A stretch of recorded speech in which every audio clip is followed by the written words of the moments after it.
دل میں گھٹن رکھنا، دل میں نفرتیں، عداوتیں، بغض اور بڑھنے کی تمنائیں جائز نہیں ہیں سوائے دو کاموں میں کہ جس کے بارے میں علماء کہتے ہیں کہ یہ حسد نہیں رہتا نیکی میں، وہ یہ رشک بن جاتا ہے۔ ایک کیا ہے کہ فَهُوَ يَكْرَهُ آنَاءَ اللَّيْلِ وَآنَاءَ النَّهَارِ، کہ اگر کسی آدمی کو اللہ نے قرآن مجید جیسی دولت دی ہے، قرآن دیا ہے، قرآن پڑھنے والا ہے، قرآن سے محبت کرنے والا ہے، اس کو نشیب فرات اسے قرآن مجید میں ہی گزرتے ہیں، وہ قرآن پڑھتا رہتا ہے، قرآن کو دیکھتا رہتا ہے۔ سیدنا اکرمہ رضی اللہ تعالیٰ عنہ کی طرح وہ قرآن کو اٹھاتے تھے، بوسہ لیتے اور کہتے کہ ھذا کلام ربی، لوگو یہ میرے رب کا کلام ہے۔ ایک آدمی کے پاس قرآن مجید کے علم نہیں ہے لیکن اس کی تمنا ہے، خواہش ہے، دل تڑپتا ہے، آنکھیں اشکبار ہو جاتی ہیں اس آدمی کو دیکھتے کہ کتنا پیارا قرآن پڑھنے والا ہے، کس خوبصورت ہے اس کی، کس قدر خوبصورت اس کی آواز ہے، کاش اللہ مجھے بھی ایسا بنا دے، کاش میری زندگی بھی ایسے بن جائے کہ میں بھی اگر اٹھوں تو قرآن پڑھنے والوں میں اٹھوں، بیٹھوں تو قرآن پڑھنے والوں میں بیٹھوں، میری زندگی کا مقصد تیرے دین کی سرفرازی، میں اسی لیے مسلمان، میں اسی لیے نمازی۔ وہ قرآن کو اپنا اوڑھنا بھی چھوڑنا بنانے کے لیے اگر تڑپ کرتا ہے کہ آپ علیہ الصلوۃ والسلام نے فرمایا یہ بہترین تڑپ اور بہترین مقابلہ ہے۔ اور ایک آدمی وہ ہے وَرَجُلٌ آتَاهُ اللَّهُ مَالًا فَهُوَ يُنْفِقُ آنَاءَ اللَّيْلِ وَآنَاءَ النَّهَارِ، کہ اللہ نے ایک آدمی کو مال دیا ہے، دولت دی ہے، پیسے دیے، جائیداد بہت زیادہ، کام اس کا اچھا چلتا ہے، کاروباری آدمی ہے، تجارت والا آدمی ہے، لیکن وہ کنجوس نہیں ہے، سانپ کی طرح اپنے مال پر بیٹھا ہوا نہیں ہے، بلکہ اللہ کے راستے میں خرچ کرتا رہتا ہے، جتنا بھی ہوتا ہے، جتنی کوشش ہوتی ہے، استطاعت ہوتی ہے، غریبوں کو اللہ کے راستے میں خرچ کرتا رہتا ہے۔ ادھر ایک غریب کا بھی گھر ہے، ادھر ایک غریب فرد بھی رہتا ہے کہ جس کے پاس اس طرح کا مال نہیں ہے لیکن تمنا ہے، نیت ہے، فکر ہے، عزم کرتا رہتا ہے کہ اللہ اگر تو نے بھی مجھے مال دیا، جس طرح یہ تیرے راستے میں خرچ کرتا ہے میں اس سے بڑھ کر خرچ کروں گا۔ اب یہ آدمی مقابلہ کرتا ہے، سوچ اچھی ہے، نیت اچھی ہے، آپ علیہ الصلوۃ والسلام نے اس کی اجازت دی۔ علماء کہتے ہیں کہ حسد دو قسم ہوتا ہے لوگوں، امام ابن قیم رحمہ اللہ نے بھی لکھا ہے کہ حسد دو قسم کا ہوتا ہے، ایک حسد حقیقی ہوتا ہے، ایک مجازی ہوتا ہے۔ حسد حقیقی یہ ہوتا ہے کہ یہ فلاں آدمی کے پاس جو نعمت ہے یہ چھن جائے، مجھے مل جائے، فلاں آدمی جو کھانا کھا رہا ہے خوشی سے کیوں کھا رہا ہے، میری اولاد نافرما بردار ہے، اس کی اولاد فرما بردار کیوں ہے، میرے پاس مال و ثروت نہیں ہے، دولت نہیں ہے، اس کے پاس روزانہ کیسے پیسے آ جاتے ہیں، یہ دن بدن ترقی کرتا جا رہا ہے، ترقی کرتا جا رہا ہے اور میں پیچھے جا رہا ہوں۔ یہ جو حسد ہے بالاتفاق حرام ہے، جو حسد کرتا ہے اللہ کی تقدیر پر وہ انگلی اٹھا رہا ہے۔ اور ایک حسد مجازی ہے، وہ کیا کہ نیکی کے کاموں میں بڑھنا۔ سیدنا ابو ذر رضی اللہ تعالیٰ عنہ فرماتے ہیں کہ میں نے دیکھا کہ ایک جماعت صحابہ کرام رضوان اللہ علیہم اجمعین کے اللہ کے رسول علیہ الصلوۃ والسلام کے پاس آتی ہے اور کیا کہتے ہیں، اللہ کے رسول اہل القصور والعجور، مال والے، دولت والے اجروں میں بڑھ گئے، نیکیوں میں بڑھ گئے، نصلی و یصلون، نصوم و یصومون، اللہ کے رسول ہم بھی روزے رکھتے ہیں، ہم بھی نمازیں پڑھتے ہیں، وہ بھی نمازیں روزے رکھتے اور پڑھتے ہیں، ہمارے پاس مال نہیں، ہم کے پاس مال ہے۔ ان کے درجات بلند ہو رہے ہیں، ہمارے پاس وہ وظیفہ بتا دے، وہ عمل بتا دے کہ ہم بھی کریں، اگرچہ ہمارے پاس مال نہیں ہے، ہمارا مرتبہ بھی ان کے برابر ہو جائے، ثواب میں ہم دونوں برابر ہو جائیں۔ آپ علیہ الصلوۃ والسلام نے کہا کہ اگر ان کے پاس مال ہے تمہارے پاس مال نہیں ہے، اللہ نے دوسرے مواقع تمہارے لیے رکھے ہیں، نماز کے بعد اپنی تسبیحات پڑھے گا، 33 مرتبہ سبحان اللہ، 33 مرتبہ الحمدللہ، اور 34 مرتبہ اللہ اکبر، اور ایک روایت میں کہ 33 مرتبہ اللہ اکبر، اور ساتھ یہ کہہ دے کر لا الہ الا اللہ وحدہ لا شریک لہ لہ الملک و لہ الحمد وہو علی کل شیء قدیر، یہ وظیفے کرتے رہو۔ وہ مال خرچ کے اللہ کے برابر ہونا چاہتے ہیں، یہ تمہاری نیکیاں تمہیں ان کے برابر کرتی ہیں۔ اب یہ لوگ اس حدیث سے، اس واقعے سے دو چیزیں سمجھ میں آتی ہیں، کیا کہ صحابہ کرام رضوان اللہ علیہم اجمعین جو مالدار تھے وہ بھی نمازی تھے، وہ بھی روزے رکھنے والے تھے، وہ بھی اللہ کے ساتھ نمازوں میں بھی، عمل کے ساتھ بھی بڑھتے تھے، مال کے ساتھ بھی بڑھتے تھے، اور دوسروں نے بھی اگر شکایت کی ہے، پڑھنے کی اگر کوشش کی ہے تو کیا درد لے کر آئے ہیں، کیا جذبہ لے کر آئے کہ اللہ کے رسول وہ نیکیوں میں آگے بڑھ رہے ہیں۔ ہمیں بھی نیکیوں میں آگے بڑھنا ہے، کوئی سمجھا دیں ہمیں۔ آج ہمارے یہاں کیا ہوتا ہے؟ پہلی بات تو یہ ہے کہ امیر نماز پڑھتے نہیں ہیں۔ کیوں؟ وقت ہی نہیں ہوتا۔ تجارت بہت ہے، پیسے بہت ہے، معاملات بہت ہے، مولوی صاحب مسجد میں بیٹھ کے گلاں کرنی بہت آسان نے۔ کبھی دنیا کے جا کے دیکھو تو صحیح تمہیں پتہ چلے کہ دنیا کی رنگ میں کھیلتی ہے، کس رنگ میں رنگی ہوئی ہے۔ مالدار نماز نہیں پڑھتے، نماز نہیں پڑھتے، چلے ٹھیک ہے، روزہ نہیں رکھتے، نہیں ٹھیک ہے۔ وہ صحابہ کرام رضوان اللہ علیہم اللہ نے مال دیا، اس کے راستے میں خرچ کرتے ہیں۔ آج کا جو مال والا آدمی ہے وہ اس کے اوپر مجاور بن کر بیٹھا ہے، اس کو اوپر پہرا دے رہا ہے، وہ تکلیف بن کر بیٹھا ہوا ہے، اس کو 1 روپیہ خرچ کرنے کی سکت نہیں ہے، طاقت نہیں ہے۔ وہ دیکھتا ہے کہ میں نے اگر 2 روپے بھی خرچ کر دیے، تھوڑا سا بھی اللہ کے راستے میں خرچ کر دیا، سامنے والا مسکین جو ہمسایہ ہے وہ روتا ہے، رو رہے بچے اس کے ویسے بھوکے سو جاتے ہیں، سو جائیں، پر میرے بات میں کمی نہیں آنی چاہیے۔ یہ ہے ہمارے امیروں کی حالت۔ اور جو غریب ہے وہ کیا کہتے ہیں؟ ہر سچی دکھی بہت ہے، پریشانیاں بھی بہت ہے۔ کوئی آتے ہیں نماز پڑھنے کے لیے، اقبال نے کہا نا کہ مسجد کو بنا لی شکر میں ایمان کی حرارت والوں نے، اپنا پرانا پاپی تھا برسوں سے نمازی بن نہ سکا۔ ہمارے آتے ہیں غریب کو، 7 لوگ آتے ہیں نماز پڑھنے کے لیے، وہ نماز پڑھ کر چلے جاتے ہیں، ان کو بھی زیادہ فکر نہیں ہے۔ ان کو بھی اگر فکر ہے تو دنیا کیسے کما کر ہم کے مقابلے میں جا سکتے ہیں۔ صحابہ کرام رضوان اللہ علیہم اجمعین نیکی میں مقابلہ کر رہے ہیں، دکھ لے کر بھی آ رہے ہیں، سوال کر بھی رہے ہیں، تو نیکیوں کا کر رہے ہیں۔ دل میں یہ تمنا نہیں آئی کہ اللہ کے رسول وہ وظیفہ بتلائیں کہ ہمارے پاس مال اس قدر زیادہ ہو جائے کہ ہم صحابہ کے برابر ہو جائیں، مال میں ہمارا نام ہو، مال میں ہماری پہچان ہو، لوگ دور دور سے جانے کی فلاں تاجر جو ہے سب سے مکہ کا بڑا تاجر وہ یہ آدمی ہے، نہیں، بلکہ کیا کہہ رہے ہیں؟ اللہ کے رسول نیکیاں کم ہو رہی ہیں، نیکیاں کم ہو رہی ہیں، ہماری نیکیاں بڑھنی چاہیے۔ ان کے دل تڑپ تھی، مقابلہ کرتے تھے، نیکیوں میں مقابلہ کرتے تھے۔ وہ سیدنا عمیر بن حمام الانصاری رضی اللہ تعالیٰ عنہ سیدنا فرماتے ہیں جب کہ بدر کا موقع ہے، تلواریں چل رہی ہیں، ہر جگہ لہو لہان ہے، ہر کسی کو اپنی اپنی پڑی ہوئی ہے۔ اللہ کے رسول علیہ الصلوۃ والسلام کہتے ہیں قوموا الی جنت الارض والسماوات والارض، میرے صحابہ جنت کے لیے تیار ہو جاؤ، اس جنت کے لیے تیار ہو جاؤ، اس جنت کے لیے کوشش کرو، اس جنت کے لیے مقابلہ کرو، بڑھو، آگے نکلو کہ جس کی لمبائی چوڑائی زمین و آسمانوں کی، کوئی سامنے مسافت نہیں رکھتے۔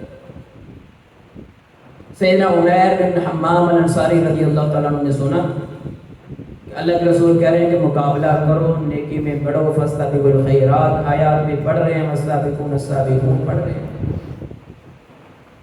کھجوریں نکالی، اب کھانے لگے ہیں تو ساتھ میں یہ بات ذہن میں آ گئی کہ اگر میں کھجوریں کھاتا رہا، آپ علیہ السلام نے کہہ دیا کہ جنتی والے جنت انتظار کر رہی ہے، میرے درمیان اور میری جنت کے درمیان فرق صرف میری موت کا ہے۔ سارے صحابہ کرام رضوان اللہ علیہم اجمعین تیار ہو کے لڑنا شروع کر دیتے ہیں۔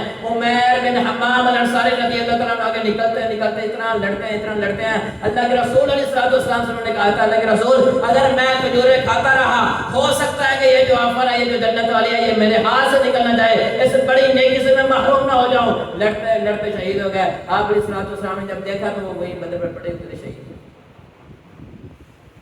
مقابلہ کرتے ہیں، وہ بھی نیکیوں میں مقابلہ کرتے ہیں، ان کی بھی دوڑ بھگت ہے، نیکیوں میں ہے، ہماری نیکیوں میں نہیں ہے۔ ہمارے ہاں تو کوئی سوال ہی پیدا نہیں ہوتا کہ کوئی اس لیے قرآن زیادہ پڑھے کہ میرا فلان پہ بھی قرآن زیادہ پڑھتا ہے۔ صحابہ کرام رضوان اللہ علیہم اجمعین کے بارے میں آتا ہے کہ یفعلون السنۃ لأنہ سنۃ، سنتوں کی پیروی کرتے تھے، سنتوں کو نہیں تعریف کرتے تھے کہ سنتیں پڑھتے تھے، کیوں؟ یہ کہ سنت ہے۔ وَنَحْنُ نَتْرُكُ السُّنَّةَ لِأَنَّهَا سُنَّةٌ، اور آج ہمارا حال کیا ہے کہ ہم سنت چھڑ دیتے ہیں، کیوں ہے جی سنت ہے۔ صحابہ کرام رضوان اللہ علیہ وسلم سنتوں پہ عمل کر رہے ہیں، سنتیں پڑھ رہے ہیں، کیوں کہ یہ سنت ہے، اللہ کے رسول علیہ السلام کا فعل ہے۔ میں اور آپ چھوڑ رہے ہیں، کیوں؟ وہ سنتا ہی نہیں نا، کہ مسئلہ بن گیا ہوا، یہ ہماری طرف ہے، کون کی طرف ہے؟ ہمارے مقابلے کس میں ہے؟ ہماری تگودود کس میں ہے؟ اور صحابہ کرام رضوان اللہ علیہ اجمعین کی تگودود کس میں ہے؟ عبد الرحمن بن عوف رضی اللہ تعالیٰ عنہ کہتے ہیں کہ بھئی بدر کا موقع ہے، میں دیکھتا ہوں کہ میری دائیں جانب بھی چھوٹا سا بچہ ہے اور بائیں جانب بھی چھوٹا سا بچہ ہے، معصوم سے بچے ہیں، ایسی عمر نہیں ہے کہ جس کے ساتھ وہ جنگ میں آئیں، ایسی عمر نہیں ہے کہ جس کے ساتھ وہ تلواریں اٹھائیں. ابھی عمر کا وہ حصے میں نہیں پہنچے گا جس کے ساتھ وہ دشمن کے ساتھ مقابلہ کریں. لیکن ایک دائیں جانب کھڑا ہے، ایک بائیں جانب کھڑا ہے، میں دیکھ رہا ہوں، میں سوچ رہا ہوں کہ یہ جنگ کے میدان میں کیا کرنے آیا ہے. اور کیا کہتے ہیں؟ یا ابن امی حضرت عارف آباد تھا. اچھا کیا تو جانتا ہے کہ ابو جہل کہاں کھڑا ہے؟ کون کہہ رہے ہیں؟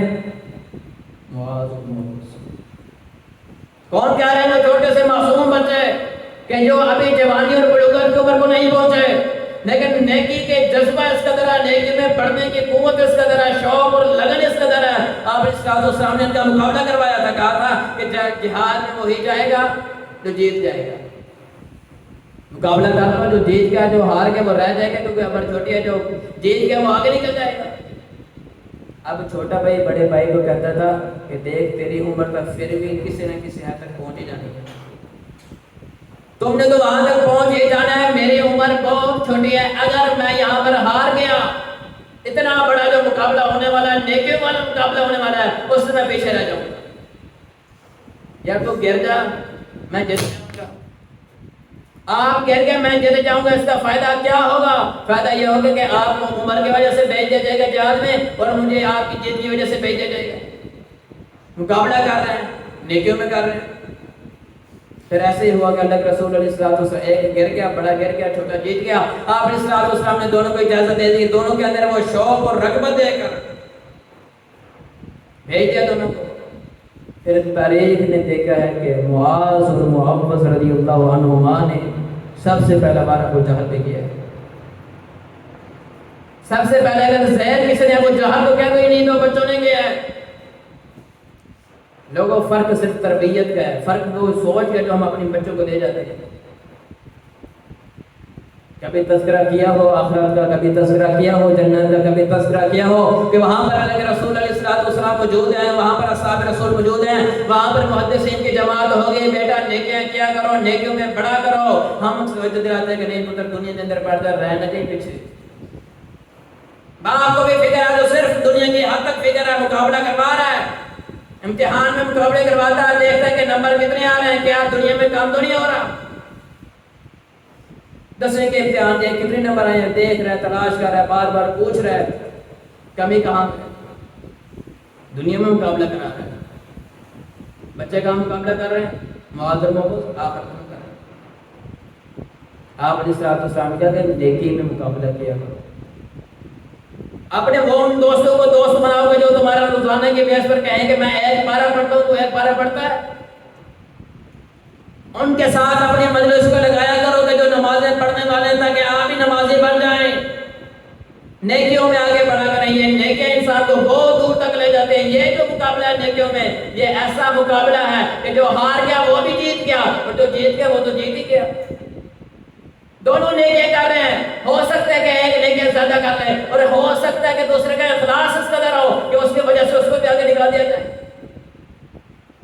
سیدنا سعد رضی اللہ تعالیٰ عنہ کے بھائی کے بارے میں آتے ہیں کہ اللہ رسول علیہ السلام نے جہاد کرنے کا قافلہ روانہ کیا. یہ چھوٹے سے بچے بندوں کے آگے پیچھے چھپ چھپ نظر جا رہے ہیں.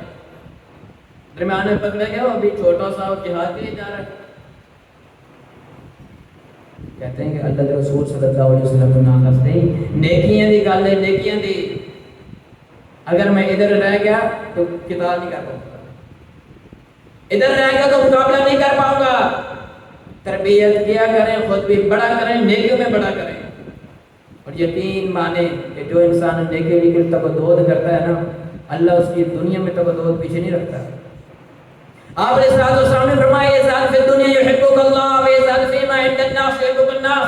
اللہ کے لیے تو آخرت کو ترجیح دے، اپنی فکر اور اپنے کام کو آخرت میں لگا دے. تو محنت کر، تبدود کر، آخرت کو بڑھانے کے لیے، آخرت کو سنوارنے کے لیے. دیکھتے جانے کہ اللہ تیری دنیا کو کیسے سنوارتا ہے. تو نیکیوں کے لیے کوشش کر، نماز کو پر وقت پر، قرآن کے لیے اپنی جاری لگا، اپنے اعمال کو درست کر. تیری دنیا اللہ سنوار دے گا. لیکن جب تو دنیا کے لیے بھاگے گا کہ دنیا میرے پاس آ جائے، لوگوں دنیا اس وقت تک کبھی بھی کسی کی نہیں بنی جب انسان اس کے پیروکار بن جائے. جب انسان اپنے اٹھنا بیٹھنا بچھوڑنا یہی سوچتا رہے کہ دنیا مجھے مل جائے، میں دنیا میں آگے نکل جاؤں، دنیا نہیں بنتی. آپ علیہ السلام نے کہا آخرت کو بنانا شروع کرو، دنیا اللہ تمہاری بنا دے گا. عبد الرحمن بن عوف رضی اللہ عنہ جب ہجرت کر کے آئے تھے مکہ سے مدینہ میں، کچھ بھی نہیں تھا. آخرت کے لیے فکر کی، اللہ نے مکہ کا سب سے بڑا تاجر بنا دیا. تو یہ ایک قسم ہے کہ رشک کرو، مقابلے کرو، آگے بڑھو، دین میں بڑھو. بچوں کو چاہیے کہ بچے دیکھیں کہ وہ پارا زیادہ سناتا ہے، میں پارا کم کیوں سناتا ہوں، مجھے چاہیے کہ میں آگے نکلوں. وہ 8 اور 10 لائنیں یاد کر رہا ہے، میں یاد نہیں کر رہا، ادھر مقابلہ کر رہے ہیں، یہ مقابلہ درست ہے، یہ جائز ہے، بلکہ اس کے اوپر مستحب ہے، بلکہ اس کو ثواب اور اس کے لیے رغبت دلائے گی صحابہ کرام رضوان اللہ علیہم اجمعین کو کہ آگے بڑھو نیکیوں میں، آگے بڑھو خیرات میں، صدقات میں. اتقوا النار ولو بشق تمرۃ. آپ علیہ السلام نے تو مقابلے ایسے کروائے نیکیوں میں کہ صحابہ کو ترغیب دیتے رہے کہ میرے صحابہ اللہ کے راستے میں کچھ نہ کچھ خرچ کیا کرتے رہا کریں. ہو سکتا ہے کہ آپ کا ایک کھجور کی گٹھلی کو راستے میں خرچ کرنا آپ کو آگ کی جنت سے بچا لے. ایک مقابلہ یہ ہے جس پر ہم بالکل فیل ہیں. ہمارے بچے بھی فیل ہیں، ہم بھی فیل ہیں. کیوں؟ ہمیں اس کا نہیں اعتبار ہی نہیں ہے، ہم نے کبھی سوچا ہی نہیں ہے. اور دوسرا ہے حسد، اس میں ہم سب سے آگے ہیں، اس میں ہم سب سے آگے ہیں. آج ہمارا معاشرہ تباہی پر ہے. بھائی بھائی میں حسد ہے، فلاں بھائی کا مال زیادہ ہے، میرا مال تھوڑا کیوں ہوا. دل ہی دل میں چل رہا ہے. گوٹا نے کہا اس کو نعمتاں مل گئی نے، مینوں نعمتاں کیوں نہیں ملیاں. اس دی اولاد فرما بردار ہے، لائق ہے، صحیح ہے، فقیر ہے، میری اولاد کیوں نہیں ہے. جل رہا ہے اور کوشش کر رہا ہے کہ کسی نہ کسی طریقے سے اس سے یہ نعمت چھن جائے. آگ لگی ہوئی ہے اس کو کہ کسی نہ کسی طریقے سے یہ جو آگے جا رہا ہے، دنیا میں بڑھ رہا ہے، یہ نہ بڑھے. آپ علیہ السلام نے فرمایا لوگوں ایاکم والحسد فإن الحسد یأکل الحسنات کما تأکل النار الحطب. لوگوں حسد سے بچ جاؤ، اس اندر اپنے آگ لگان تو بچو کہ فلاں نعمت کیوں ملی، میں نے کیوں نہیں ملی. فلاں کو مال زیادہ کیوں ہے، میرے کو کیوں نہیں ہے. فلاں کی فصل جب کاشت ہوتی ہے تو بہت زیادہ بیج نکلا، ہمارے یہاں کیوں نہیں ہے. ادھر ترغیب دلائی کہ نیکی میں بڑھو، ادھر منع کیا کہ حسد نہ کرو. لیکن ہم حسد کا ہر تقریباً ہونا، امام ابن قیم رحمۃ اللہ نے کہا تھا کہ حسد ہر کسی میں آ جاتا ہے. حسد ہر کسی میں آ جاتا ہے. 2 لوگ ہوتے ہیں، ایک وہ ہوتا ہے کہ جس کے اوپر حسد آتا ہے وہ کنٹرول کر لیتا ہے، دبا لیتا ہے، اللہ سے دعائیں کر لیتا ہے کہ اللہ مجھے محفوظ رکھنا ہے ایسی سوچ سے کہ جس کی وجہ سے میرے بھائی کو نقصان پہنچے. وہ ایسی دعائیں نہیں کرتا، اپنے دل میں ایسے گھٹن نہیں لے کر آتا کہ جس کی وجہ سے اس کے بھائی کو نقصان پہنچے. اور ایک وہ ہے کہ جیسے یہ حسد آتا ہے من شر حاسد اذا حسد، وہ ایک لمحے بھر کے لیے نہیں رکتا بلکہ تنہائی میں ہو جیسے وہ نقصان پہنچانے کے لیے پوری کی پوری کوشش کرتا رہتا ہے. آج دیکھ لیں ہمارے معاشرے میں یہ نہیں ہے جنہوں اللہ نے اولاد دی دیا، جس کو اولاد نہیں وہ پریشان ہے. اولاد اللہ نے انہوں دی ہے، پریشان ہے. ایک بندے کے پاس مال زیادہ ہے، کاروبار اچھا ہے، دوسرا پریشان ہے. کیوں پریشان ہے؟ میرے کو کیوں نہیں، اس کو کیوں ہے. دن بدن بندہ ترقی کرتا جا رہا ہے. ہو سکتا ہے کہ مال حرام کما رہے، ہو سکتا ہے تمنا کر کے یہی چاہتا رہتا کہ یہ کیوں آگے بڑھ رہا، میں کیوں نہیں بڑھ رہا. آپ علیہ السلام کے فرمان کیا تھے کہ نیکی مقابلہ کرنا ہے، اس سال مقابلہ نہیں کرنا. سارے تمنائیں اتنے لگ رہی ہیں، وہ کیوں آگے نکل گیا. یہ جب حسد آ جاتا ہے نا پھر انسان کو نیکی اور بدی کی تسلیم نہیں رہتی. یہاں پر اہم بات یہ ہے کہ اللہ نے جب تمہیں نعمت کوئی دی ہے نا، بتایا نہ کریں. اللہ کا تمہارے حال فرمانے والے کر دیے ہیں، تم خوش ہو، ہر کسی کو نہیں بتایا کرتے.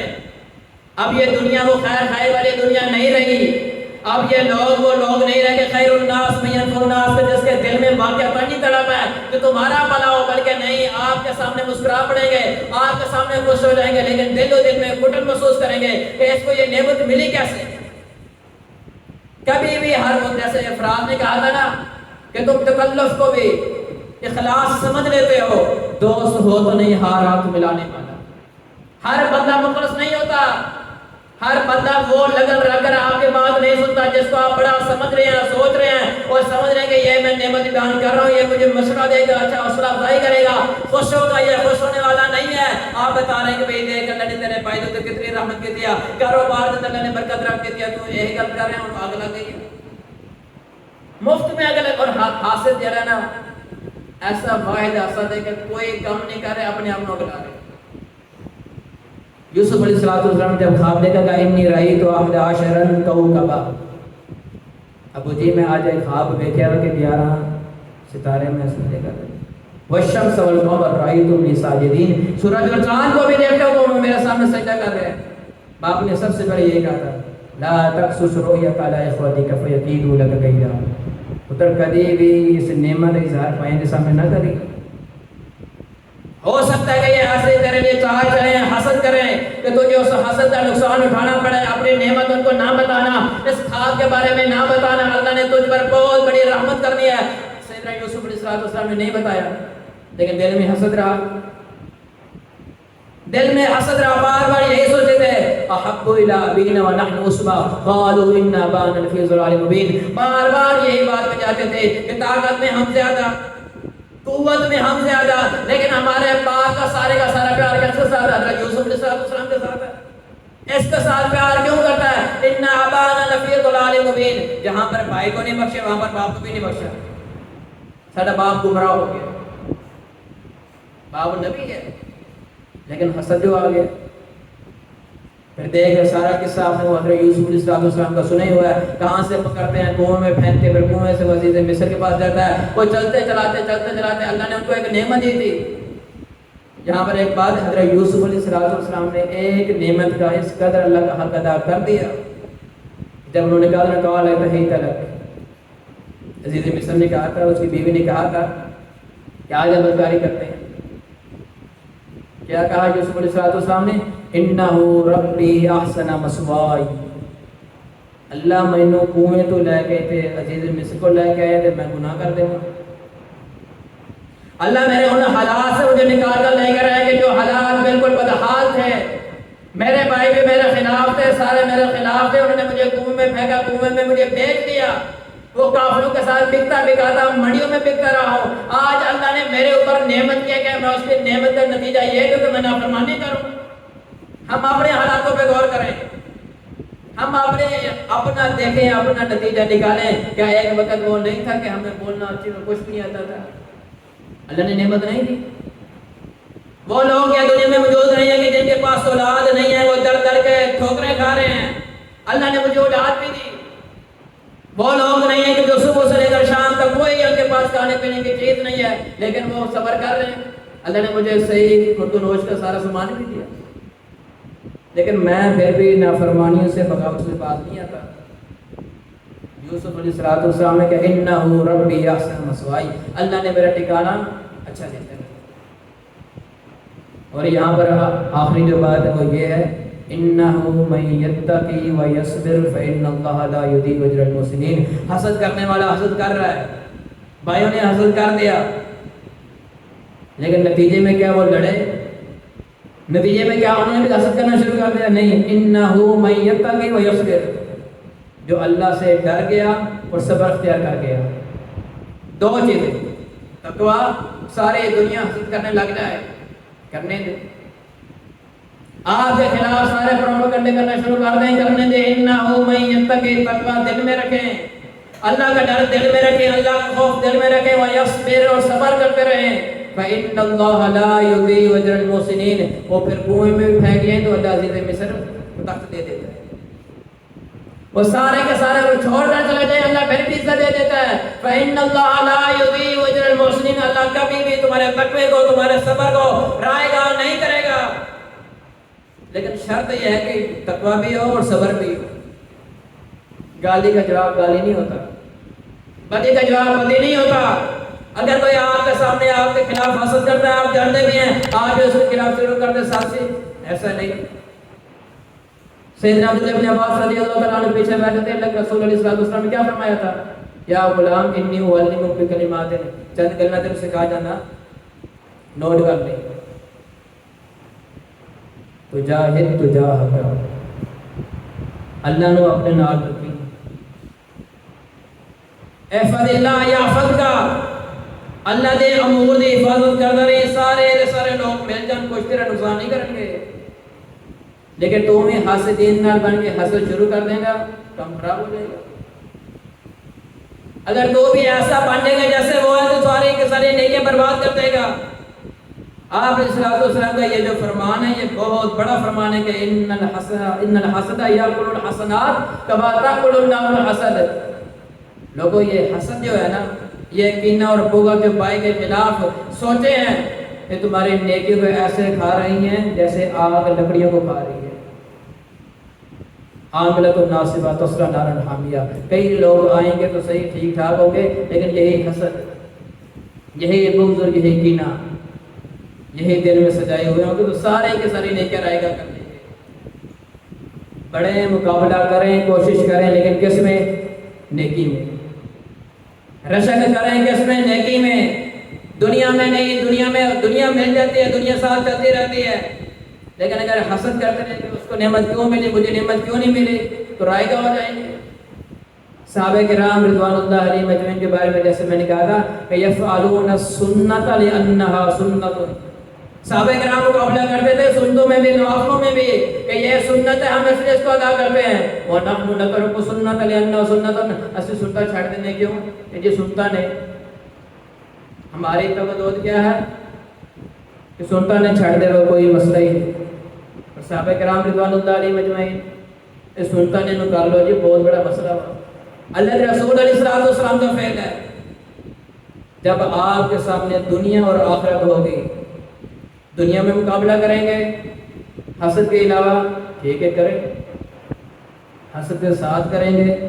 جیسے میں نے شروع میں حسد کی تعریف کی ہے کہ حسد دو طرح کے ہوتے ہیں، ایک حقیقی ہوتا ہے، ایک مجازی ہوتا ہے۔ حقیقی یہ ہے کہ اس کی نعمت چھن جائے، میرے پاس آ جائے، یہ جو دن بہ دن آگے بڑھ رہا ہے یہ ناکام ہو جائے، ناکارہ ہو جائے، نامراد ہو جائے، میں آگے بڑھوں۔ اور امام قرطبی رحمہ اللہ کا قول اپنے ذہن نشین کر لیا کریں کہ ہم یحسدون الناس علی ما آتاہم اللہ من فضل کے تعلق لکھا کرتے تھے۔ جامع الاحکام میں اکرم قرآن نے لکھا ہے کہ جو حسد کر رہا ہے وہ اللہ کی تقدیر پر انگلی اٹھا رہا ہے، جو حسد کر رہا ہے وہ اللہ کو گویا کہہ رہا ہے کہ اللہ تو نے ناانصافی کی ہے، ان تمام تر نعمتوں کا جو دنیا میں ملی ہے یہ مجھے ملنی چاہیے تھی، اس کا حقدار یہ نہیں تھا، اس کا حقدار میں تھا، اللہ یہ مال میرے پاس ہونا چاہیے تھا، یہ اولاد فرما بردار جو ہے یہ میری ہونی چاہیے تھی، اس کی نہیں ہونی چاہیے تھی، یہ اچھے نمبر میرے آنے چاہیے تھے، اس کے نہیں ہونے چاہیے تھے۔ وہ یہ سوچتا ہے گویا کہ وہ کہہ رہا ہے کہ اللہ تو نے ناانصافی کی ہے۔ جو اللہ کے بارے میں انگلی اٹھائے دنیا تو برباد ہوگی، آخرت اس کی برباد ہے۔ تو اللہ سے دعا ہے کہ اللہ تعالی ہمیں نیکیوں میں آگے مقابلہ کرنے کی توفیق عطا فرمائے، نیکیوں میں کیا کریں، نیکیوں میں آگے بڑھا کریں، حسد میں نہیں، دنیا میں نہیں کہ اللہ اس کو مار دیا چھین لے، اللہ اس کی اولاد ٹھیک ہے میری اولاد جیسے کر دے کہ جیسے میری اولاد ہے فرما بردار ہے، اس کی بنا فرما بردار بن جائے، ایسا نہ کیا کریں۔ ان الحسد یاکل الحسنات، آپ علیہ السلام نے جیسے میں نے کہا کہ من شر حاسد اذا حسد، ایک دعا بار بار سکھلائی ہے۔ اگر آپ دیکھیں نا حدیث کی پڑھ کر پوری حدیث کو پڑھ دیں، بار بار کیا کہا کہ لوگوں نظر بد سے دعا کرتے رہا کرو بچنے کے لیے، اللہ تمہیں نظر بد سے بچائے۔ کیوں کہ جو حاسد ہوتا ہے اس کی نظر بہت بری ہوتی ہے، جو حاسد ہوتا ہے وہ بہت بری نگاہ سے دیکھتا ہے، وہ دیکھتا ہے کہ اس کو مال ملا ہے، اس کے اندر جو کیفیت ہوتی ہے وہ ناقابل بیان ہے۔ آپ نے اس لیے اذکار کی طرف توجہ دلائی، آپ نے اس لیے وہ دعائیں سکھلائیں گے جس سے بندہ حسد سے بچ سکتا ہے۔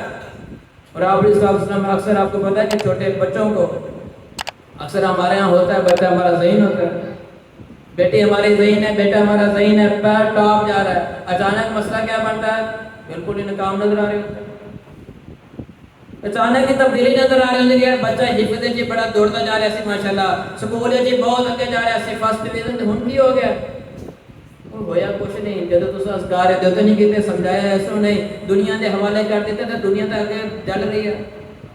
اس وجہ سے اللہ تعالیٰ ہمیشہ اپنے آپ کے بچوں کو بھی محفوظ رکھے، سکھایا کرے انہیں کہ بچے اذکار کر کے نکلا کر، ہر کسی کو نعمت بتلاتے نہیں ہوتے، ہر کسی کو نہ بتلایا کریں کہ آپ کے اندر بہت کچھ ہے، ہر چہرہ ایک جیسا نہیں ہوتا، مسکرا بڑے رہے ہوں گے نہیں، لیکن اندروں مسکرا نہیں رہے ہوتے.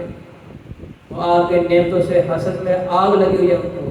تو اللہ تعالیٰ آپ کے بھی اور میری بھی اصلاح فرمائے, ہمیں نیکیوں میں آگے بڑھنے کی توفیق عطا فرمائے, اور اللہ ہمیں حسد جیسی مہلک بیماری کہ جو مفت میں اپنے آپ کو بھی نقصان دے, جسمانی طور پر بھی نقصان دے رہا ہے اور نیکی کا بھی نقصان اٹھا رہا ہے, اللہ ہمیں اس سے محفوظ رکھے. آخر دعوانا الحمدللہ رب العالمین.